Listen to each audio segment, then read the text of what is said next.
পাঠাইছিলাম তখন কোরআন বলেন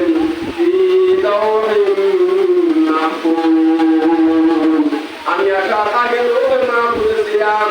এরপর যদি আমরা পবিত্র কোরআনকে জিজ্ঞেস করি, ও কোরআন তুমি কার পক্ষ থেকে এসেছ, তখন কোরআন বলে তানজিলুম মিন রাব্বিল আলামিন। আল্লাহু আকবার।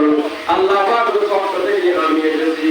এরপর যদি কোরআনকে জিজ্ঞেস করি, ও কোরআন তোমাকে কে নিয়ে এসেছেন, তখন কোরআন বলেন আল্লাহু আকবার নাযালা বিহি রূহুল আমিন।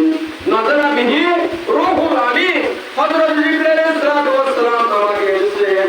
এরপর যদি আমরা কোরআনকে জিজ্ঞেস করি, ও কোরআন তুমি কোন ভাষায় নাযিল করেছ, তখন কোরআন বলেন বিলিসানিন আরাবিয়্যিন মুবিন। আল্লাহু আকবার।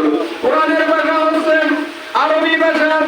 এরপর যদি আমরা কোরআনকে জিজ্ঞেস করি, ও কোরআন আল্লাহু আকবার কার উপর তুমি নাযিল করেছ, তখন কোরআন বলেন নুজিলা আলা মুহাম্মদ। মুহাম্মদ সাল্লাল্লাহু আলাইহি ওয়াসাল্লাম নাযিল করেছেন। এরপর কোরআনকে জিজ্ঞেস করি, ও কোরআন তুমি কোন ভাষায় নাযিল করেছ, আল্লাহু আকবার তখন কোরআন বলেন আল্লাহু আকবার শাহরু রমাদানাল্লাযী ফীহিল কুরআন। আল্লাহু আকবার। পবিত্র মাহে রমজান মাসে পবিত্র কোরআন অবতীর্ণ হয়েছে।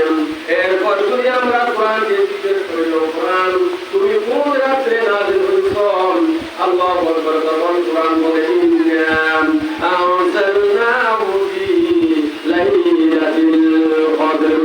লাইলাতুল কদর রাতের মধ্যে কোরআন অবতীর্ণ হয়েছে। এরপর যদি আমরা পবিত্র কোরআনকে জিজ্ঞেস করি, ও কোরআন তুমি আসার উদ্দেশ্য কি, কে জন্য তুমি দুনিয়াতে এসেছ, আল্লাহু আকবার তখন কোরআন বলেন হুদাল লিল আলামিন হুদাল লিল মুত্তাকিন। সমস্ত জাতির জন্য, রহমতের জন্য আল্লাহ পাক আমাকে দুনিয়ার মধ্যে অবতীর্ণ করেছে।